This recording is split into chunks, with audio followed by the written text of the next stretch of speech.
se animan. Creo que es mejor si se aclaran las cosas mientras las digo que si se quedan con las dudas. Entonces, quiero empezar con esta imagen de una mitocondria, que es como muchas veces nos encontramos en los libros de texto, en las ilustraciones en general, y es ese frijolito que nos encontramos en la mayoría de las células eucarióticas. Este frijolito está compuesto por dos membranas, una membrana externa, que está aquí en naranja, una membrana interna, y estas dos membranas delimitan dos espacios acuosos. El espacio intermembranal, que es todo lo que está entre las dos membranas, y la matriz mitocondrial, que es todo el espacio acuoso que está dentro de la mitocondria. Y una característica muy importante de las mitocondrias es que la membrana interna tiene estas invaginaciones que conocemos como crestas mitocondriales, que son muy características de las mitocondrias.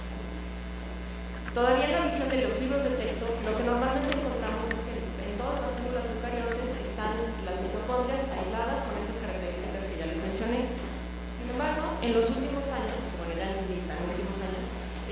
gracias sobre todo al desarrollo de numerosas técnicas de microscopía y de imagenología, hemos aprendido que las mitocondrias son mucho más complejas que los frijolitos que pensábamos. En primer lugar, hacia los años 90 se desarrolló una técnica que se llama tomografía, que fue aplicada, en realidad en los 90 fue aplicada para el estudio de los organelos celulares, y lo primero que aprendimos es que las crestas mitocondriales no son solo montañitas que están adentro de la mitocondria, sino que forman un intrincado sistema de cisternas y que son sumamente dinámicas, es decir, se rompen, se fusionan, se separan, dependiendo del estado metabólico de la célula. Otra cosa que sabemos es que las mitocondrias no están aisladas, sino que forman a lo largo de toda la célula una estructura que ahora le llamamos la red mitocondrial. Y la red cubre normalmente toda la superficie celular y también se puede separar, fusionar, dependiendo no solo del estado metabólico de la célula, sino también de distintos tipos de respuestas que se van a aprender, y de eso vamos a hablar un poco más. Y otra cosa que también sabemos es que las mitocondrias tienen un contacto físico muy estrecho, y por lo tanto también metabólico, con otros organelos celulares. Por ejemplo, el retículo endoplásico. En esta imagen, que espero que vean, en azul moradito están las mitocondrias, y en verde es un pedazo del retículo endoplásico. Entonces, lo que sabemos ahora es que el retículo endoplásico en algunos puntos particulares abraza las mitocondrias y ayuda a, por ejemplo, el intercambio de lípidos o a la división de la red mitocondrial. Y las mitocondrias han fascinado al mundo de la investigación desde hace muchas décadas por muchas razones. Y entre ellas están todas las funciones que se realizan dentro de estos organelos. Los organismos eucariotas que las contienen son los organelos donde se produce la mayor cantidad de energía. Se lleva a cabo ahí también el metabolismo de aminoácidos, el ciclo de los ácidos tricarboxílicos, el ciclo de Krebs, la cadena respiratoria y la fosforilación oxidativa. Además, ocurren procesos de degradación de proteínas, importación de proteínas, plegamiento de las proteínas, formación de centros de hierro-azufre, que son cofactores fundamentales para muchas proteínas. Además, las mitocondrias tienen un genoma, y entonces para poder mantener y utilizar ese genoma tiene que haber maquinaria de duplicación, transcripción y traducción, que muchas de estas no las entendemos con precisión hasta la fecha.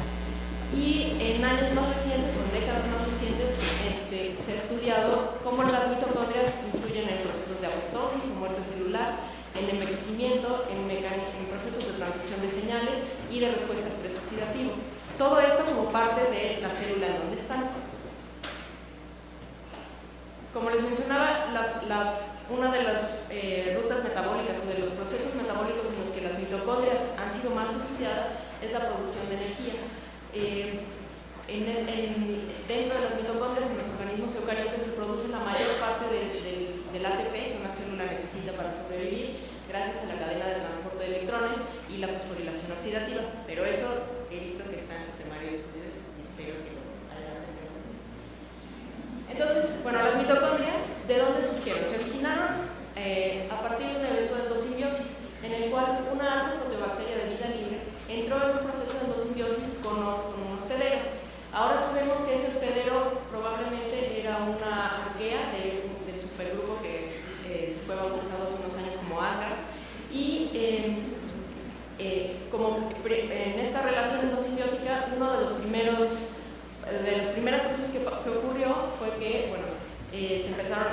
las dos células tenían que obtener beneficios una de la otra, y eventualmente la bacteria intracelular se convirtió en un organelo. Y entre los cambios que ocurrieron en este ahora organelo fueron, por ejemplo, que se tuvieron que desarrollar maquinarias que permitieran el intercambio de metabolitos, como por ejemplo el ATP, y el genoma de la bacteria original se redujo de manera muy notable.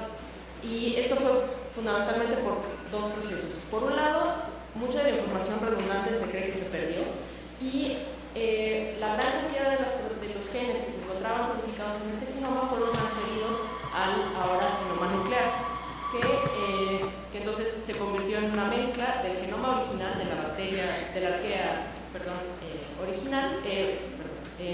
hospedera original, y de la alfa-proteobacteria.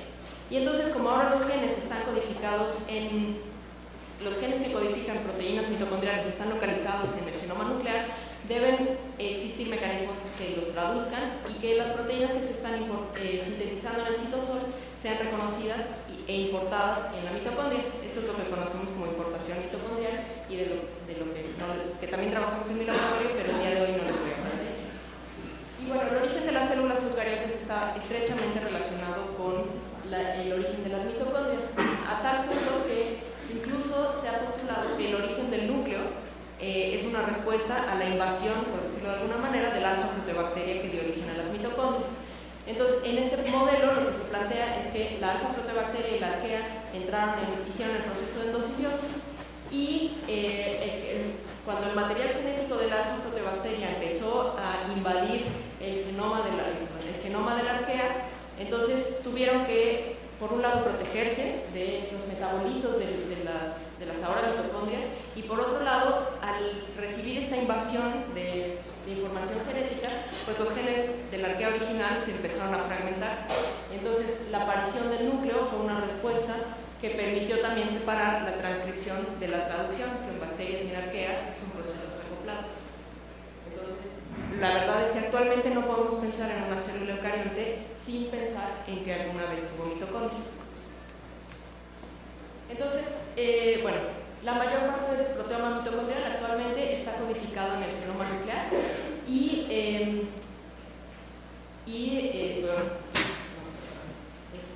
y las proteínas mitocondriales tienen, por lo tanto, dos orígenes genéticos diferentes. Por un lado, todas las que vienen del núcleo, que tienen que ser traducidas en el citosol y llevadas hasta la mitocondria, pero como les mencioné hace un momento, las mitocondrias conservan un genoma mitocondrial muy pequeño y que codifica para muy pocos productos, pero que es fundamental para su metabolismo. Si nosotros analizamos una serie de genomas mitocondriales, lo que vemos es que son muy diversos. Por un lado, son muy diversos en cuanto a tamaño. Estas distintas figuras, círculos o líneas, representan el tamaño de los genomas mitocondriales, por ejemplo, de plantas, de algunos parásitos, de mamíferos como nosotros. Y el círculo exterior es de Rickettsia, que es una bacteria parásito intracelular y que por muchos años se pensó que podía estar muy relacionada con el origen con la alfa-proteobacteria que dio origen a las mitocondrias. Entonces, como pueden ver, los genomas mitocondriales de plantas suelen ser muy grandes, y los de animales, hongos, parásitos suelen ser muy pequeñitos. El más pequeño que conocemos es el Plasmodium falciparum, que es el agente causal de la malaria, y esta diversidad de tamaño también tiene una diversidad bastante grande en cuanto a contenido de genes se refiere. Pero en general, todos los genes que están codificados en el genoma mitocondrial son proteínas, son genes que codifican para proteínas que son componentes de la cadena respiratoria mitocondrial, de la cadena respiratoria y de la ATPasa. Y además están siempre codificados los dos RNAs ribosomales que forman parte de los ribosomas que están adentro de la mitocondria y que van a traducir todas estas proteínas. Salud. Los genomas mitocondriales son sumamente importantes. Esta es la molécula del genoma mitocondrial de nosotros, de los humanos, y tiene los dos genes de los RNAs ribosomales, los genes que codifican para proteínas, que están aquí en colores, y además tienen RNAs de transferencia, porque muchas veces los genomas mitocondriales también tienen códigos genéticos distintos al genoma nuclear. Entonces se requieren RNAs de transferencia particulares que puedan interpretar esos mensajes. Una característica característica en común de todas las proteínas que están codificadas en los genomas mitocondriales es que son altamente hidrofóbicas, es decir, que tienen muchos cruces transmembranales. Y la hidrofobicidad es un componente que puede ser problemático para transportar proteínas de un lugar a otro en la célula, ya que muchas veces una proteína muy hidrofóbica se agrega de manera irreversible. Y mutaciones en los genomas mitocondriales se han relacionado con algunas enfermedades. Aquí están indicadas algunas. Las enfermedades tienen unas siglas medio confusas, pero fundamentalmente las enfermedades que tienen origen por mutaciones en los genomas mitocondriales son de origen materno. Y esto es porque durante la fecundación, la mayor parte de las mitocondrias que heredamos siempre las heredamos de nuestra madre. Entonces, si nuestra madre tiene una mutación en alguno de los genes de la cadena respiratoria, por ejemplo, es muy probable que nosotros lo heredemos. Y si nosotros somos mujeres, que a su vez se lo heredemos a nuestros hijos, y no así los padres. Entonces, pero las enfermedades mitocondriales pueden ser tienen un amplísimo espectro de efectos, y esto también se debe a que, como les dije hace un momento, no solo hay una mitocondria en cada célula, sino que hay una gran cantidad. Y depende de qué número de moléculas tengamos con esa mutación, vamos a presentar la enfermedad o no. Por un proceso que se conoce como heteroplasmia, y esto es que en nuestras mitocondrias podemos tener moléculas de genomas mitocondriales de distinta naturaleza, con algunas mutaciones o no. Y entonces, mientras más mutaciones tengamos, más severo va a ser el efecto de esa mutación en nuestro organismo. Uno de los tejidos que están más afectados con las enfermedades mitocondriales son el tejido muscular y el sistema nervioso, porque son dos tejidos que requieren constantemente de una cantidad enorme de ATP. Del lado izquierdo tenemos una imagen de un tejido muscular normal, donde están todas estas son mitocondrias, y este es el tejido de un paciente que tiene una de estas mutaciones que afectan el metabolismo mitocondrial. Y como pueden ver, está completamente distinto al tejido normal, ¿no? Las mitocondrias ya no se alcanzan a ver bien, la estructura del tejido muscular se pierde completamente. Entonces, el efecto de tener estas mutaciones en un genoma que podría pensarse que es muy chiquito y que no tiene importancia, pero lo que vemos es que sí, que es esencial para nuestro desarrollo. Entonces, en mi laboratorio estamos interesados en dos aspectos distintos de la biogénesis mitocondrial. Uno es la importación de proteínas, que es de lo que no les voy a hablar hoy, y otro es cómo las mitocondrias están relacionadas con el envejecimiento y las respuestas a estrés. Y esto es importante porque entender cómo envejecemos es algo que es esencial para poder atacar no solo muchas enfermedades degenerativas que están afectando a nuestra sociedad, sino para entender por qué una célula deja de funcionar. De manera muy general, el envejecimiento se puede definir como el declive funcional que sufre cualquier individuo a través del tiempo. Y este declive funcional normalmente disminuye la reproducción de un individuo e incrementa la probabilidad de su muerte a medida que pasa el tiempo. Seguramente todos estamos muy familiarizados con qué pasa en el envejecimiento con nosotros, ¿no? Podemos identificar perfectamente bien las diferencias que hay entre una persona joven y una persona mayor, la aparición de las arrugas, de las canas, en este caso mi abuela se las pintaba, pero claramente tenía canas. La pérdida de la visión, en fin, una serie de alteraciones fisiológicas que repercuten en el funcionamiento del organismo. Pero el envejecimiento no solo nos pasa a nosotros, es algo que está en general en la naturaleza. En el caso de los animales, por ejemplo, tenemos organismos como estos insectos, como las libélulas, que viven apenas unos días, y en el otro extremo tenemos, por ejemplo, la tortuga gigante, que puede vivir hasta 150 años. Y en medio tenemos un montón de variedades de cuántos años puede vivir un organismo. Y eso no lo podemos necesariamente relacionar a que si los mamíferos vivimos más o los reptiles viven más, porque encontramos animales que tienen distintas esperanzas de vida en todos los ramos. Y además de que sabemos que todos los organismos envejecemos, hay organismos que son súper longevos, como por ejemplo las cebollas, que se calcula que han vivido alrededor de 3.500 años, y las hidras, que se ha planteado que son organismos inmortales. y esta inmortalidad se debe en realidad a que cuando uno las analiza no se observan efectos del envejecimiento en sus tejidos y en sus células. Sin embargo, por supuesto que se mueren, ¿no? Si esta isla se queda en un ambiente donde ya no hay agua, pues va a morir. Y recientemente además se ha introducido como un organismo modelo para estudiar el envejecimiento a estos ratopines, que son unos topos que viven naturalmente en África y que en condiciones de laboratorio viven al menos 35 años.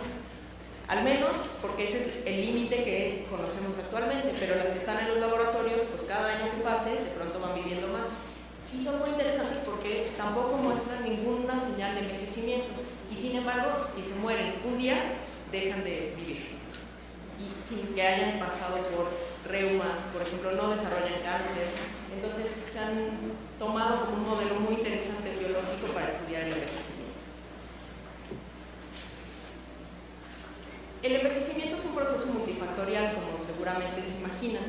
Hay muchas alteraciones o muchas condiciones que pueden hacer que una célula y que un organismo envejezca.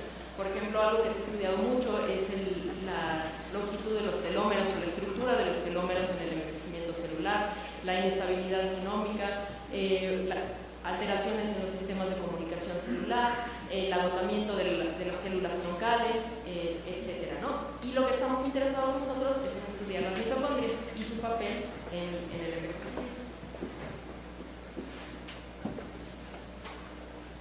¿Cómo participan las mitocondrias en el envejecimiento? Es algo que todavía estamos aprendiendo mucho sobre eso, pero de manera muy sencilla, uno podría pensar que en condiciones normales la cadena respiratoria funciona muy bien, pero cuando hay algún problema en esta cadena, uno de los efectos secundarios es que se producen especies reactivas de oxígeno. Estas especies reactivas pueden ocasionar mutaciones en el genoma que está en la mitocondria y que, como ya les dije, codifica para proteínas de la cadena respiratoria, haciendo que las proteínas de esta cadena tengan más mutaciones y por lo tanto funcionen peor. Y entonces así se forma un círculo vicioso de producción de especies reactivas y de alteraciones en la cadena respiratoria que se va incrementando a través del tiempo. Estas especies reactivas también pueden afectar los lípidos de las membranas mitocondriales por un proceso que se llama lipoperoxidación, alterando entonces la estructura en general de la mitocondria. Y eventualmente los daños en la mitocondria pueden dirigirse o tener efectos en el resto de la célula, causando disfunción celular y eventualmente la muerte. Y eso se puede reflejar en un organismo pluricelular como el envejecimiento. En el laboratorio nosotros utilizamos a la levadura de cerveza como modelo de estudio. La levadura es un organismo unicelular con el que la humanidad ha estado familiarizado y la utilizamos desde hace miles de años para fabricar productos como el vino, la cerveza, el pan y otros alimentos, además de que actualmente tiene muchos usos biotecnológicos. En el laboratorio, las levaduras son un excelente modelo de estudio, en particular para el estudio de las mitocondrias, porque son organismos aerobios facultativos. Esto quiere decir que si las células no respiran, al contrario de lo que le pasa a muchísimos eucariotes como nosotros, las células van a poder sobrevivir gracias a la fermentación. Entonces eso es una herramienta que para nosotros es sumamente práctica. Además, fue el primer eucariote con el genoma completamente secuenciado, que se secuenció en 1996, probablemente antes de que la mayoría de ustedes nacieran.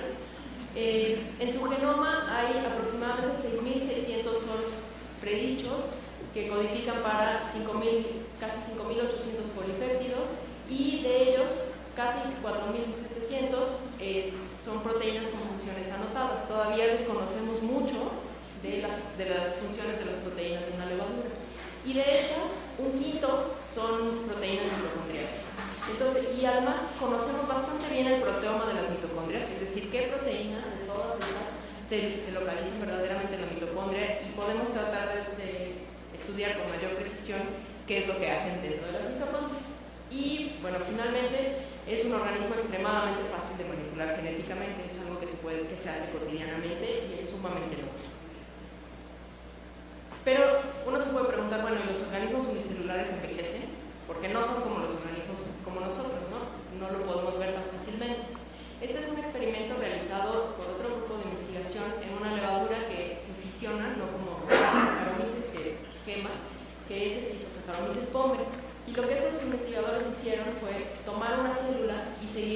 seguir sus divisiones a lo largo del tiempo. Y además marcaron con una proteína verde fluorescente a una chaperona. Las chaperonas normalmente son proteínas que se sobreexpresan en condiciones de estrés o en condiciones de alteración. Y entonces siguieron a esta célula a lo largo de muchas divisiones, y como pueden ver, y siempre en estas imágenes está del lado izquierdo, y como pueden ver, a medida que van aumentando el número de divisiones, en la célula de la izquierda, el foco de fluorescencia, que representa a la agregación de la chaperona HCP104, se va aumentando, y eventualmente, después de un número determinado de divisiones, esta célula se muere. Entonces, sí podemos hablar de un envejecimiento celular en estos organismos unicelulares. Entonces, con esta curiosidad sobre qué papel juega la mitocondria dentro del envejecimiento, empezaron a trabajar estos dos estudiantes en mi laboratorio. Raymond hizo su tesis de licenciatura, él es biólogo de aquí de la facultad y ahora está haciendo un doctorado en Alemania, y José Luis estaba haciendo el doctorado conmigo y ahora está trabajando en una industria de materiales, nada que ver, pero entonces los dos tomaron una proteína que se llama SLM35 y nos resultó interesante porque era una proteína de la cual no se conocía la función, pero sabíamos que era una proteína mitocondrial porque aparecía en los proteomas, en los análisis de qué proteínas están en las mitocondrias, y también por algoritmos in silico uno podía predecir que era una proteína mitocondrial. Además, otra cosa que nos pareció interesante es que en la proteína se puede predecir un dominio de escramblasa. Las escramblasas son proteínas que están embebidas en las membranas y que lo que hacen es modificar la composición lipídica de la bicapa. Y eso nos pareció muy interesante y es uno de los objetivos que queremos todavía abordar en el laboratorio, pero no sabemos hasta ahora absolutamente nada de cómo podría estar funcionando esta proteína como escramblasa de lipídios. Entonces, lo primero que hicimos fue corroborar que esta proteína efectivamente se trataba de una proteína mitocondrial, y esto lo hicimos por experimentos in vitro. Tomamos al marco de lectura abierto del gen SLM35 y observamos que en su extremo amino terminal hay lo que se conoce como una presecuencia mitocondrial, aquí abreviado como MTS, y estas presecuencias son normalmente etiquetas, son como códigos postales que llevan a una proteína hasta el interior de la mitocondria.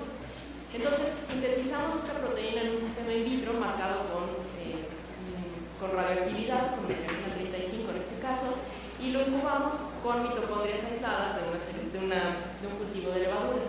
Y lo que pasa en los tubos de ensayo es que al mezclar estos dos componentes, las proteínas mitocondriales son capaces de entrar a la mitocondria, en donde hay una proteasa que evita la presecuencia, dejando un polipéptido maduro, que es como le llamamos. Y eso se puede ver muy claramente en un gel desnaturalizante, en una electroforesis desnaturalizante con SDS, en donde P es la versión precursora de la proteína, es decir, la que contiene el extremo amino terminal. Y en cuanto le ponemos en contacto con mitocondrias, esta proteína se procesa a esta forma que migra más rápido, que es un poco más pequeña. Y si nosotros agregamos afuera de las mitocondrias una proteasa para degradar todo lo que está nadando afuera, digamos, la forma precursora se digiere, dejando únicamente protegida, la proteína que está protegida por las membranas mitocondriales, confirmando que esta proteína es una proteína mitocondrial. Sin embargo, eso que nos habla de la localización, pero no nos dice mucho sobre la función. Y algo que hacemos en levadura, como les dije hace un rato, las podemos manipular genéticamente muy fácilmente. Y entonces lo que hicimos fue hacer una mutante. Y las mutantes en levadura se hacen normalmente por recombinación homóloga, es decir, si queremos reemplazar el marco de lectura abierto que codifica para una proteína particular, podemos amplificar por una reacción en cadena de la polimerasa un cassette de resistencia a un antibiótico, por ejemplo hidromicina, añadiéndole a este producto las regiones flanqueantes de la región que queremos eliminar del genoma. Y entonces, por recombinación homóloga, reemplazamos el gen de nuestro interés por el cassette de resistencia. Y así hacemos una mutante. Y lo que vimos fue algo que fue un poco frustrante. que al analizar el crecimiento de una cepa silvestre, que es esta BY4741, y compararlo con nuestra mutante a la que eliminamos el marco de lectura completo de SLM35, no vimos ninguna diferencia en el crecimiento. Estos experimentos de crecimiento se toma un cultivo líquido y se mide la densidad óptica y se hacen diluciones seriadas 1 a 10, y luego se coloca una pequeña gotita de unos cuantos microlitros en cajas de medio de cultivo sólido con un medio rico y con diferentes fuentes de carbono. Entonces, en glucosa, las células están fermentando, están utilizando la glucosa como fuente de carbono, y en glicerol y en etanol se requiere un metabolismo mitocondrial activo para que puedan desarrollarse. Entonces, lo que muchas veces pasa con los genes mitocondriales es que si los eliminamos, las células dejan de crecer en glicerol o en etanol, y lo que, como pueden ver ustedes aquí, no hay ninguna diferencia entre la cepa silvestre y la cepa mutante, y entonces eso indica que no hay ningún efecto en el crecimiento de la levadura cuando eliminamos al gen SLM35. Eso también se puede ver en un medio de cultivo líquido. Si nosotros seguimos la densidad óptica del cultivo a lo largo de muchas horas, pues vemos que crecen exactamente igual la cepa mutante que la cepa silvestre. Entonces, bueno, eso por supuesto fue una frustración y una decepción grande, pero nos hizo ver un poco con más detalle lo que estaba pasando. Entonces, nos regresamos al genoma y analizamos la secuencia río arriba del marco de lectura abierto de SLM35, pensando que a lo mejor en esa región, que podría ser el promotor, podríamos encontrar algún tipo de información. Y lo que encontramos fue una serie de cajas que están predichas, que se reconocen por factores de transcripción que tienen que ver con el estrés o con respuestas a estrés. Entonces pensamos, bueno, pues esto a lo mejor tiene que ver, esta proteína a lo mejor tiene que ver con una respuesta a estrés, y como estábamos analizando condiciones normales de laboratorio, por eso no vimos ningún. Y entonces lo que obtuvimos fue, tratamos a las levaduras ahora con un estrés oxidativo por peróxido de hidrógeno o con un estrés térmico, y lo que vimos es que en ausencia de estrés, lo que ya habíamos visto, ¿no?, que la cepa mutante crece igual que la cepa silvestre. Sin embargo, en ambas condiciones de estrés, lo que vimos es que la cepa mutante crece mejor que la cepa silvestre. Es decir, que la falta de SLM35 parecería ser más benéfica para una célula, y sabemos que este efecto es directo de la ausencia de SLM35 porque cuando complementamos a la levadura con un plásmido que tiene el marco de lectura abierto, o sea, restauramos el gen dentro de las células recuperan el fenotipo silvestre. Entonces, pues normalmente uno hubiera esperado que cuando quitas algo pierdes una función, y lo que estábamos encontrando aquí es que a lo mejor estamos ganando alguna función y queríamos entender qué era. Entonces nos empezamos a preguntar cuál es el mecanismo de regulación de SLM35 durante una respuesta a estrés.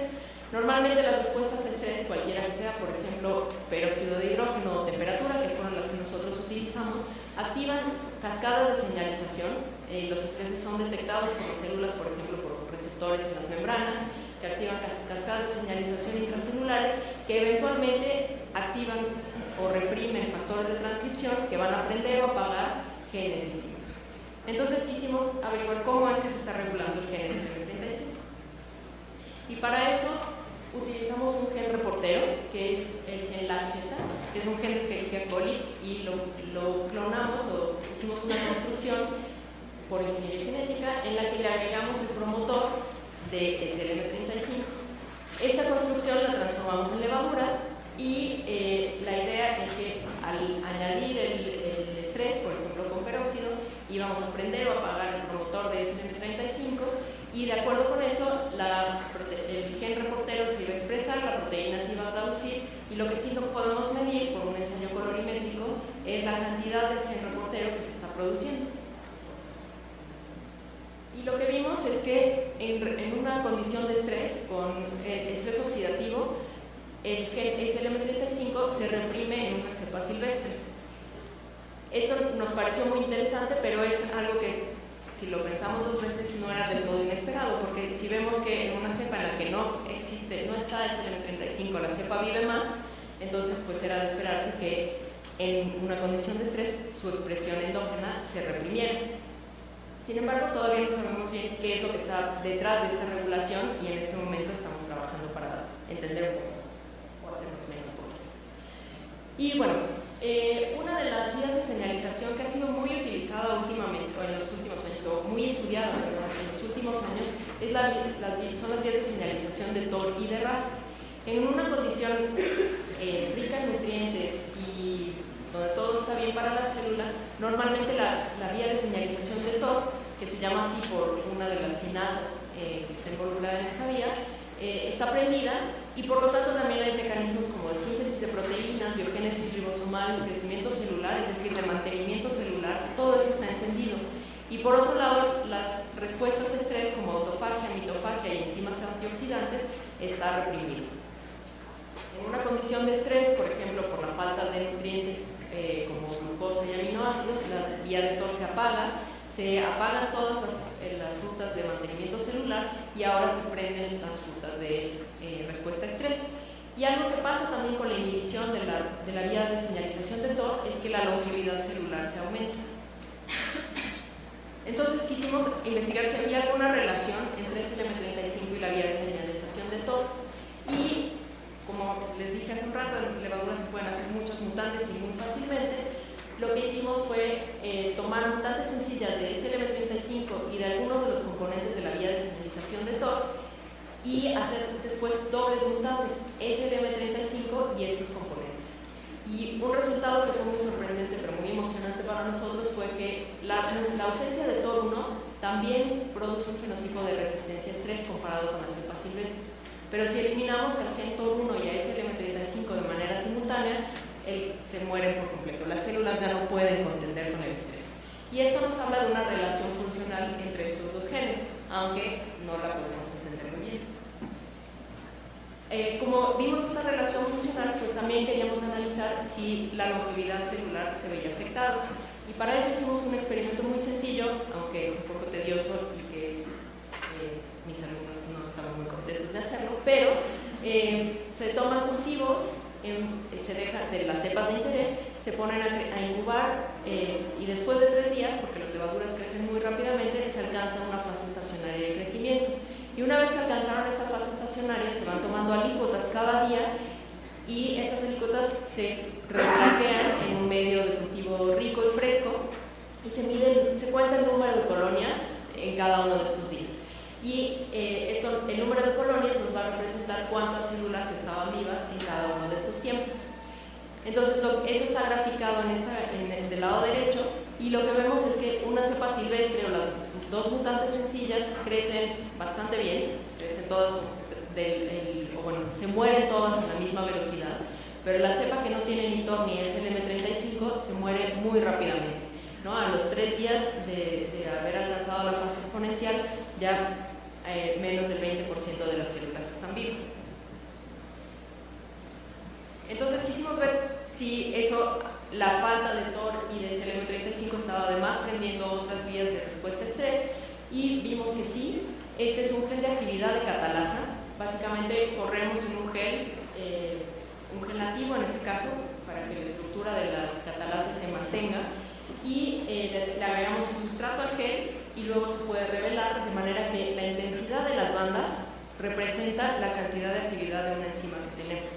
En este caso, el gel es de catalasa. Y como pueden ver, si nosotros tomamos la fase exponencial de crecimiento del cultivo, o sea, esta parte de la curva de crecimiento, vemos que en la cepa silvestre y en las 2 cepas mutantes sencillas hay una catalasa citoplasmática expresada que está funcionando bien y que falta en la doble mutante. Y en la fase estacionaria, que es donde vemos que se están muriendo muy rápidamente, se prende una catalasa adicional, que es la catalasa 1 en levaduras, que está en peroxisomas y mitocondrias. Entonces, sí estamos viendo que todo el sistema de respuestas a estrés en estas células está alterado. Y entonces, muchas de las respuestas a estrés convergen en un proceso que se conoce como autofagia.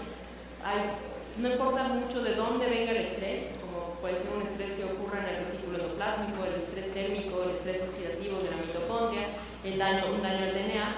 Todos, aunque tengan sus mecanismos de respuesta y de intento de rescate individuales, eventualmente convergen en autofagia. ¿Y qué es la autofagia?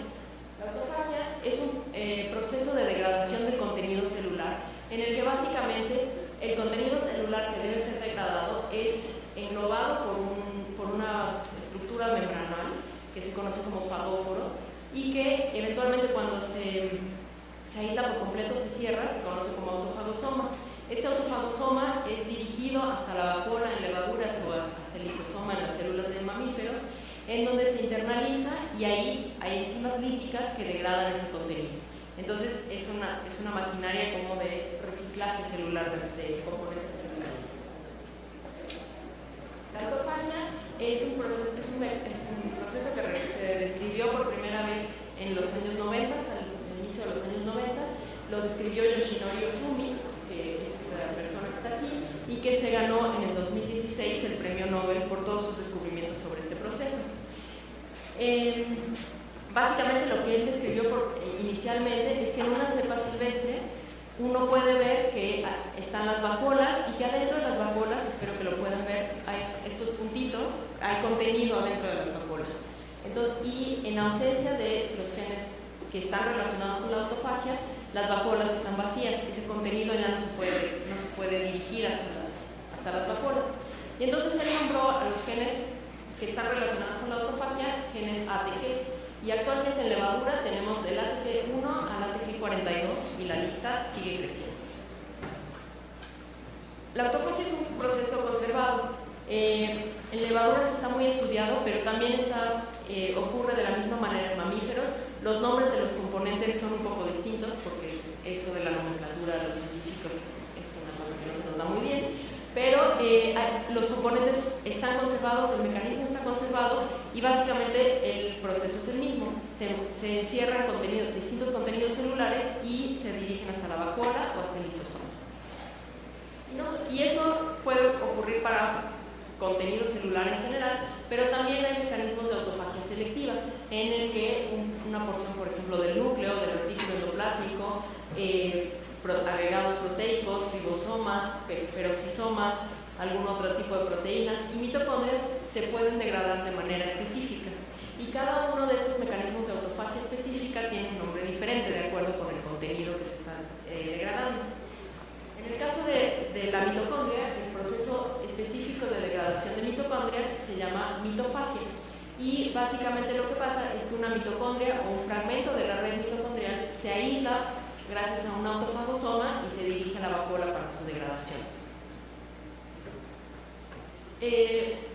Las condiciones de estrés pueden modificar la dinámica mitocondrial, es decir, todo este proceso de extensión y reducción de la red. Normalmente la red mitocondrial está en un equilibrio en una célula sin estrés en el que la red se puede fisionar en mitocondrias aisladas y estas se pueden a su vez fusionar. Y en una célula sin estrés, la red mitocondrial está bien formada y esto aumenta la esperanza de vida. Sin embargo, en condiciones de estrés se ha visto que la red mitocondrial se fragmenta y esto también conlleva una disminución en la esperanza de vida. ¿Cómo ocurre, cómo se desencadena la mitofagia? Es algo muy interesante. Aparentemente, el aislamiento de la abstracción de la red mitocondrial que se debe degradar es un prerequisito para que esto ocurra. Y entonces, una vez que se aísla la porción de la mitocondria que se debe degradar, es etiquetada por una serie de proteínas, por procesos de fosforilación que guían la formación de la membrana del autofagosoma para que se pueda englobar la mitocondria que se va a degradar. Entonces, para ver si esto estaba pasando en nuestras células, lo que hicimos fue transformar a nuestras cepas con un plásmido que contiene la proteína verde fluorescente etiquetada que tiene en el extremo amino una secuencia de localización mitocondrial.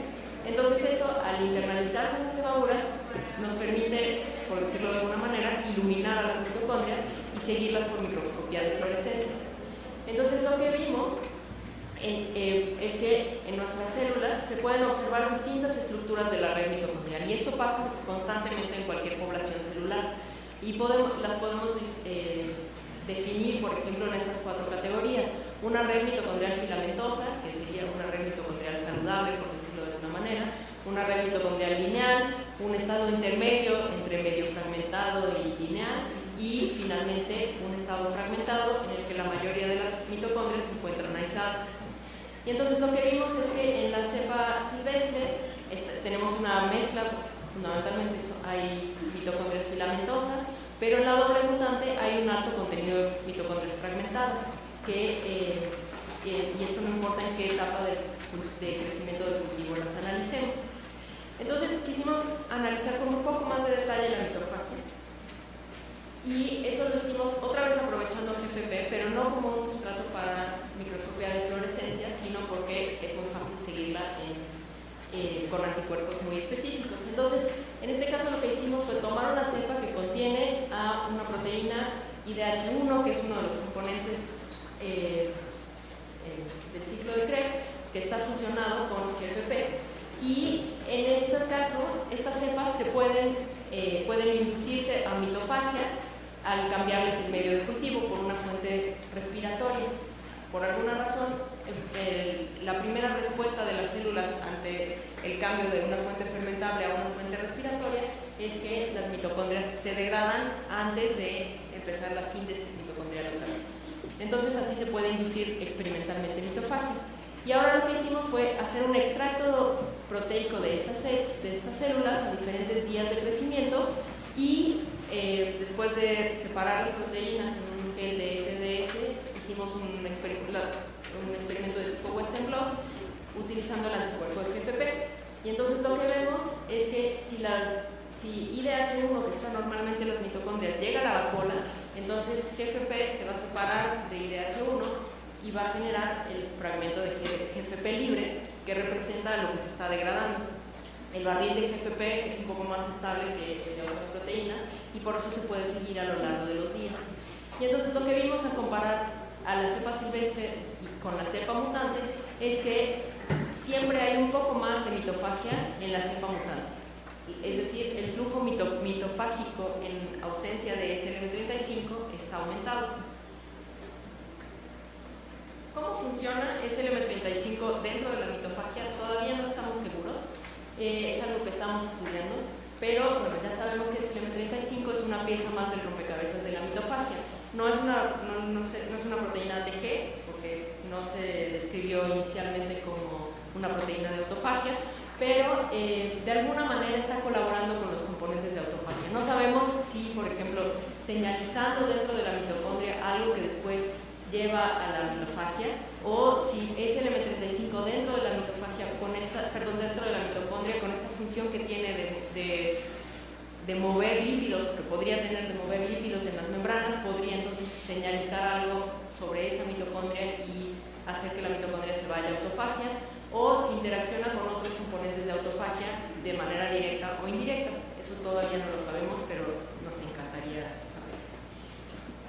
Y bueno, quisiera terminar nada más con enseñarles esta tira histórica de la investigación mitocondrial, donde se describieron a finales del siglo XIX y principios del siglo XX. Sobre todo se empezaron a hacer funciones muy particulares de organelos, y en el transcurso de todo el siglo XX hubo una cantidad de acumulación de conocimiento sobre las mitocondrias que llevó a que mucha gente se ganara distintos premios Nobel, que están aquí señalados algunos. Y bueno, básicamente en el siglo XX aprendimos todo lo que podemos encontrar en un libro de texto sobre las mitocondrias. Y en estos años las mitocondrias están relacionadas con envejecimiento, enfermedades, mitofagia, apoptosis, dinámica mitocondrial, importación mitocondrial, y es algo que se está estudiando muchísimo y todos los días hay artículos nuevos sobre la investigación en mitocondrias. Entonces es un campo que está muy lejos de estar muerto, y muchos de estos mecanismos que no se pensaba que estaban relacionados con la mitocondria verdaderamente tienen a la mitocondria como uno de sus componentes principales. Entonces todos los caminos llevan a la mitocondria. Y bueno, finalmente quisiera agradecer a mi grupo de trabajo, que son los que hacen casi todo. Lo que les conté hoy lo hicieron José Luis y Raymond, que ya no están en el laboratorio, pero Josué, Hernán, Hilario y Arián